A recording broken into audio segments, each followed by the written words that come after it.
आप सबका सत्संग में पधारने का बहुत बहुत स्वागत करते हैं, आशीर्वाद कहते हैं। हमने ये देखा है हमारी संस्कृति जो कि बहुत महान है, जिसमें आपको बताया कि हमारे अलग अलग आश्रम बने, चाहे वो गृहस्थ आश्रम रहा या ब्रह्मचर्य आश्रम। तो गृहस्थ आश्रम पे चर्चा कर रहे हैं, पहले वाले हम चर्चा कर चुके। आज का हमारा यह देश हमारी संस्कृति से बहुत तो नहीं, कम भी नहीं, दूर होता जा रहा है। आज दोगली नीति हो गई है। आदमी चाहते हैं हम फॉरेन कल्चर को माने, पर हमारे घर में रहने वाली बेटियां, बहनें, मां, पत्नी वो इंडियन कल्चर को माने। अधर में लटके हुए हैं खास करके यूथ। ये हमने महसूस किया, पहले भी देखते रहे, अब भी वहां भी बातें सुनते हैं तो सेम चर्चा सुनने को मिलती है। संस्कृति का हमारी का बुरा हाल हो चुका है, क्योंकि आदमी चाहता है मेरे पे रोक टोक नहीं होनी चाहिए, मैं कह रहा हूं मेरे से पूछताछ नहीं होनी चाहिए, लेकिन मेरी जो बहन है, मेरी जो पत्नी है, मेरी जो मां है, वो इंडियन कल्चर को ही फॉलो करे। कितना अजीब लगता है ना। जिंदगी आप भी जी रहे हो, वो भी जी रहे हैं, और हर जगह ऐसा नहीं है, कहीं इससे उल्टा भी होता है। कहीं कहीं महानगरों में तो गृहस्थ जिंदगी सुखमय तरीके से जीना चाहते हो तो आपका फर्ज है कि आप एक दूसरे का सम्मान करें। आपका फर्ज है, कर्तव्य है कि एक दूसरे के विचारों को समझें और दोनों ही घर परिवार के मसलों पे चर्चा करें। क्या पता पति कोई बढ़िया आइडिया दे दे, क्या पता पत्नी कोई बढ़िया आइडिया दे दे। ईगो हार्ट मत कीजिए अपनी। जिसका भी आइडिया बढ़िया हो उसको मान लो, और हो सकता है इससे आपके घर में तरक्कियां आ जाएं। कई बार ये होता है कि पति कहता है मेरे को सब आता है, मैंने नहीं पूछना कुछ भी, मैं सब जानता हूं। या फिर पत्नी भी ऐसी होती है, जिसकी जिसके घर में चलती है हम उसकी बात कह रहे हैं। तो होना यही चाहिए। अगर आपके मां बाप हैं तो शामिल उनको भी कर लीजिए, बुजुर्ग हैं, मानी बात। आज के दौर का कम पता है, ये भी मानी बात। लेकिन उम्र एक ऐसी किताब है जो वो सिखा देती है, दुनिया की किसी किताब से आप नहीं सीख सकते। उनकी जिंदगी का जो तजुर्बा है, उनकी की जिंदगी के वो मरहले, वो पल जो उन्होंने गुजारे हैं, अभी तो आप उनके आसपास ही नहीं पहुंच पाए होंगे। जितना समय उन्होंने दुनिया में विचर के देखा, तो क्यों ना अपने घर में बैठे उन उस्तादों से, यानी आपके माँ बाप, अगर दादा दादी है तो आप और भी लक्की हैं, क्योंकि उनकी उम्र और ज्यादा होगी। तो उम्र जो सिखाती है वो कोई टीचर, मास्टर, लेक्चरर नहीं सिखा सकता। ये हमारा तजुर्बा है, अनुभव है। तो पिछली बार हमने रोका था कि 2 घंटे मोबाइल ना सुना करो। उसके बाद अब आके देखा तो इतने बच्चों के मैसेज आए हुए।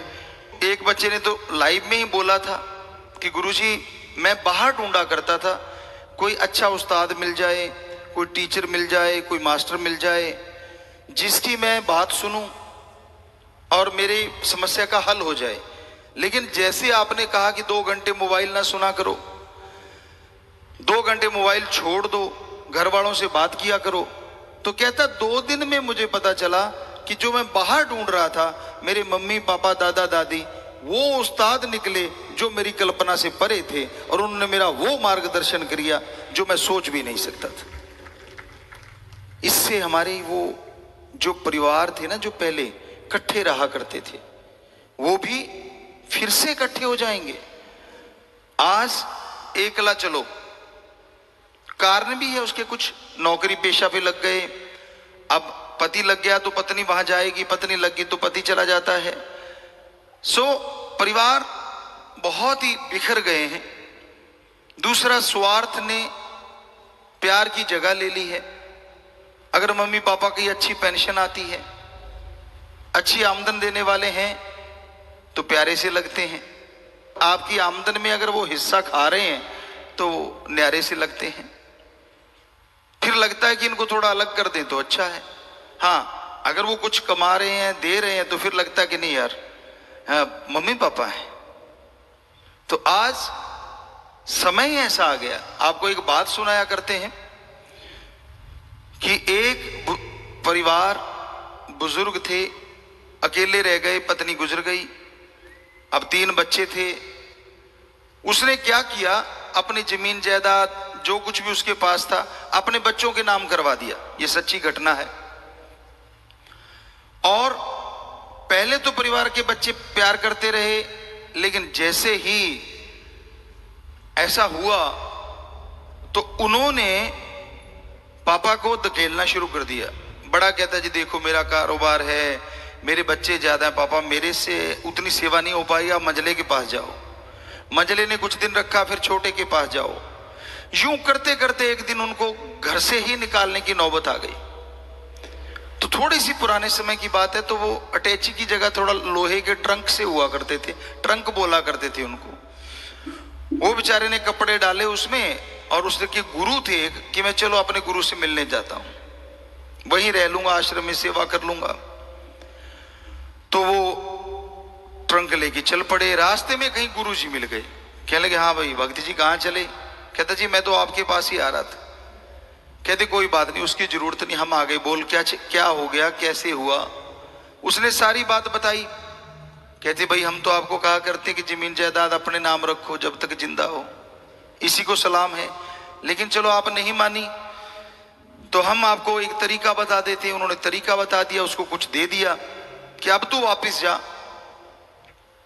और वापस जाके ऐसे ऐसे करना। एक दिन गुजर चुका था, दूसरे दिन वो वहां पहुंच गया अपने घर के वापस। तो परिवार वाले लगभग सुबह सुबह का समय था, सारे घरों में ही थे। तो उसने पास पास घर थे, सेंटर से में खड़े होके वो ट्रंक बजा दिया जोर जोर से। तो बच्चे बाहर आए, भाग के देखते हैं क्या है, आवाजें आ रही हैं। देखा तो दादा खड़ा है। उन्होंने जाके अपने पापा मम्मी को बताया कि पता नहीं दादाजी खड़े हैं, ट्रंक बजा रहे हैं, पर उसमें आवाजें आ रही हैं। तो सारे बाहर आए, कहते हाँ पापा क्या है? कहने लगा भाई कुछ नहीं है, मैं तो आपको वैसे सूचित करने आया था, मैं तो जा रहा हूं, ऐसे ऐसे मुझे रास्ते में कोई मिला और वो निकल गए। जब मैंने देखा तो वहां सोने के टुकड़े पड़े हुए थे, गिन्नियां वगैरह या जो भी पड़ा हुआ था, तो मैं उठा लाया। काफी सारे हैं, ये ट्रंक में मैंने रख रखे हैं, ये देखो। उसने बजाए तो वो टन टन टन टन नेचुरली बजे। अब देखिए कैसे रंग बदलते हैं बेटे जिन्होंने घर से निकाला था। बड़ा कहता पापा कमाल करते हो, पहला बेटा मैं, मेरे घर में आओ। पहले झगड़ा ये था हमने नहीं रखना, अब झगड़ा ये पड़ गया मैंने रखना मैंने रखना मैंने रखना है। तो वो कहता लड़ो मत यार, वही हूं जिसको निकाला था। कहते पापा वो गलती होगी, सॉरी सॉरी, वो हमारे से गलत हो गया, लेकिन अब आप हमारे घरों में आ जाइए। कहते यार बारी बांध लो जैसे पहले बांधी थी। कहते नहीं नहीं बारी को क्या है, मैं बड़ा हूं, मेरे पास ही रहो। कहता नहीं नहीं तेरी गृहस्थी बहुत बड़ी है ना, तूने कहा था। कहता जी वो बोला तो है कि गलती हो गई। तो महीना महीने की ज्यों त्यों करके उन्होंने टर्न रख ली, महीना वो रखे महीना वो रखे महीना वो रखे। अब महीने में बुजुर्ग की सेवा ऐसी हो जैसे कोई बटेऊ की होती है। घर में दामाद आ जाता है ना ताजा ताजा, बाद में बासा सा हो जाता है। ताजा ताजा दामाद आता है तो बड़ी सेवा होती है, सारे आके पूछते हैं, बैठते को नया नया सा लगता है। तो उस तरह से बुजुर्ग की सेवा होनी शुरू हो गई। तो बुजुर्ग का तो रंग लाल होने लग गया, बड़ा खुश। लेकिन गुरु ने कहा था ये ट्रंक ताला लगा के सिराने रखना, इसकी चाबी। कहता जी फिक्र ना करो, नाड़े से बांध रखी है।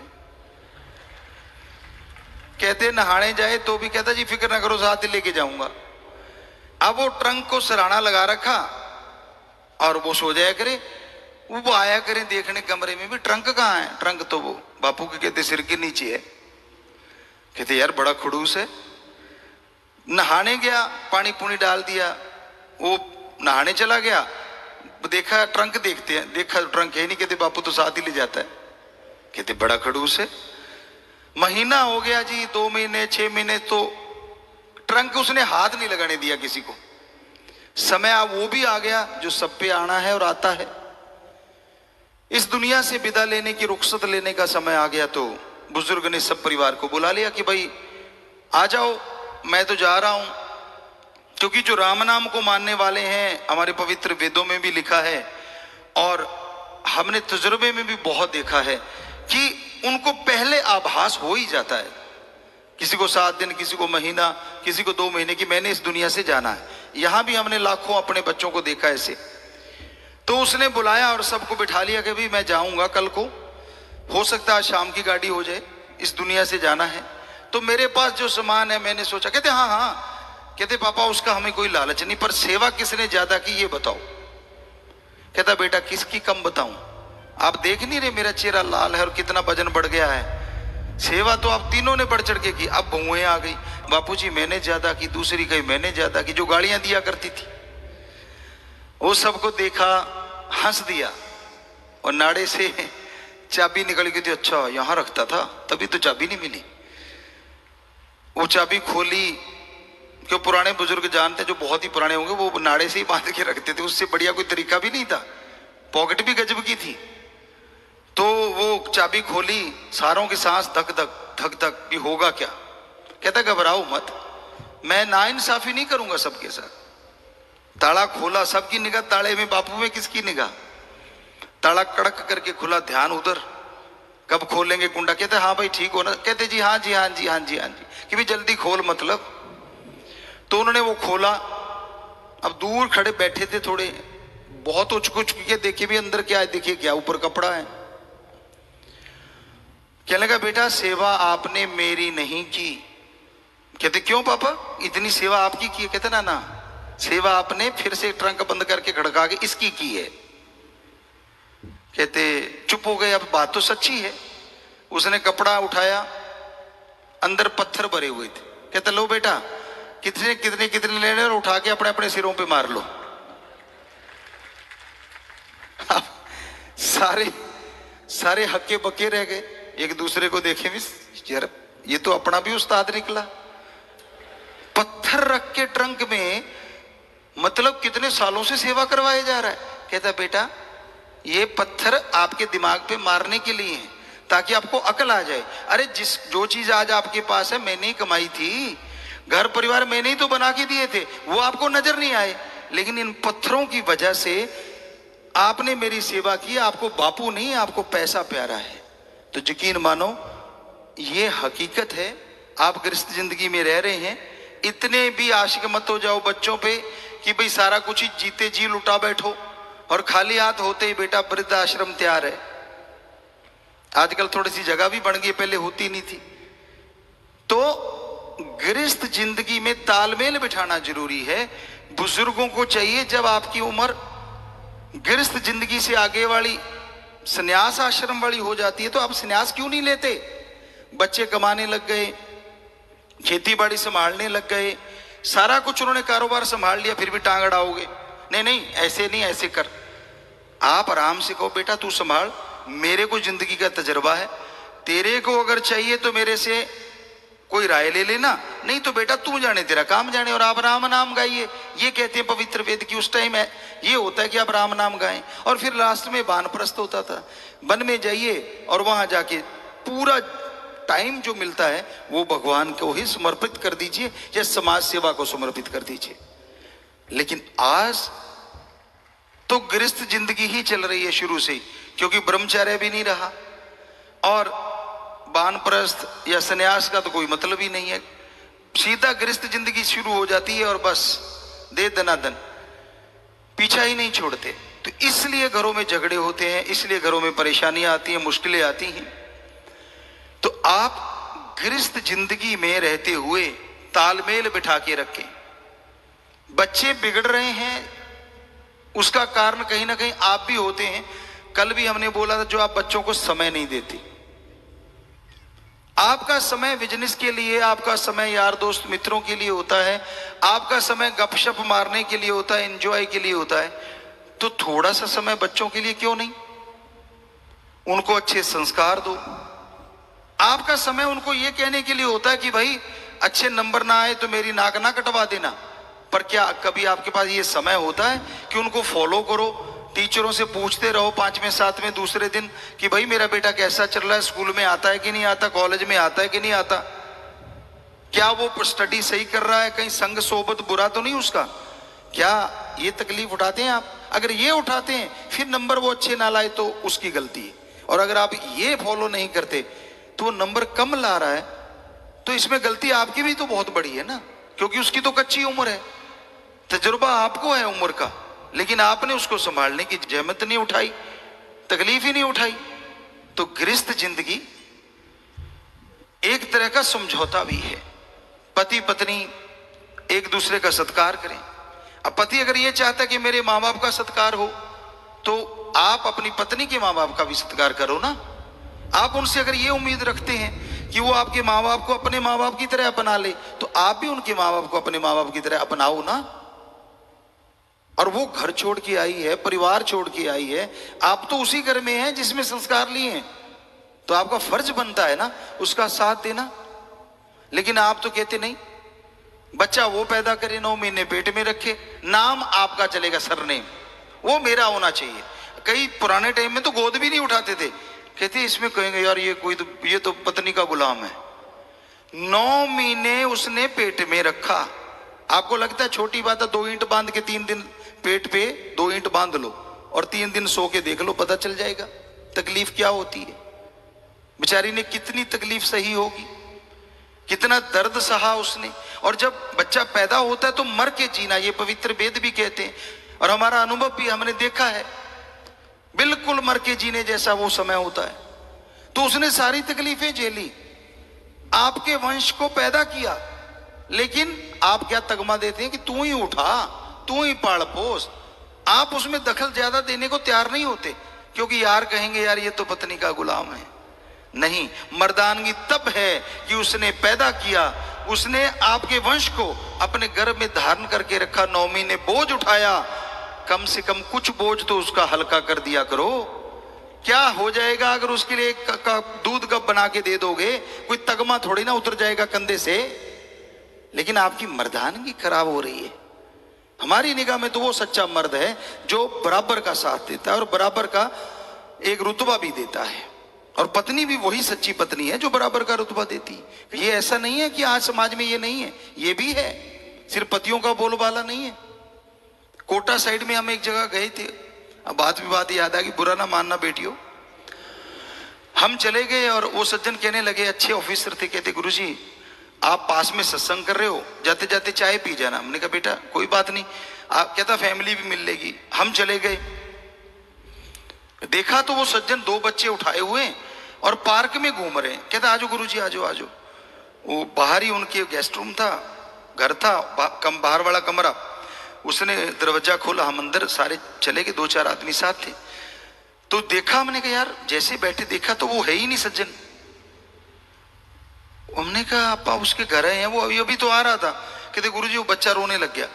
हम 5 मिनट 7 मिनट इंतजार किया, वो नहीं आया। तो हमारे जो लांगरी सज्जन थे, हमने कहा यार देखना बाहर वो खड़ा हो। वो उसके पास गए, कहने के भाई गुरुजी आपके घर बैठे हैं, आप यहाँ पार्क में घूम रहे हैं। कहता ड्यूटी है। वो हमें कहता जी उनकी तो कोई ड्यूटी है बाहर पार्क में। हमने कहा यार ये कौन सी ड्यूटी है जो पार्क में घूम रहे? कहते नहीं वो कह रहे ड्यूटी है। इतने में वो उनके घर से जो बिटिया थी वो आ गई, उनकी पत्नी। तो वो चाय लेके आ गई, वो भी गुरुमंत्र लिया हुआ था। कहते गुरुजी प्रणाम। हमने कहा बेटा बोलो। ठीक है। हमने कहा बेटा वो आ ही नहीं रहे आपके पति देव, बाहर पार्क में घूम रहे। कहते गुरुजी उनकी ड्यूटी है। नहीं यार ये कौन सी ड्यूटी हुई? ये दफ्तर में जाते हैं, ये तो मानी बात की उनकी ड्यूटी है, ये पार्क में घूमने वाली कौन सी ड्यूटी है? कहती कोई नहीं मैं बुला लेती हूँ। उन्होंने गेट खोला, आवाज दी, कहती आजो आजो। वो आ गया। हमने कहा बेटा बाकी बातें बाद में। भाई आज तक हमारी इतनी उम्र हो गई, हमने ये ड्यूटी नहीं देखी जो पार्क वाली है। तो थोड़ा सा हमें समझा दो ये ड्यूटी है क्या? कहती गुरुजी, उसने इधर उधर देखा, ज्यादा लोग तो नहीं, ज्यादा नहीं थे क्योंकि 1-2 जने ही थे। कहने गुरुजी मैंने कहा था कि भाई ये बच्चे आपने संभालने और बाहर रहना है जब तक मैं कहूं ना, तो बच्चों की ड्यूटी आपकी है। तो हमने कहा हम तो घर आ गए थे। कहते गुरुजी इन्होंने कहा नहीं ना आने को, जब तक ये कहेंगे नहीं मेरी ड्यूटी तो चल रही है।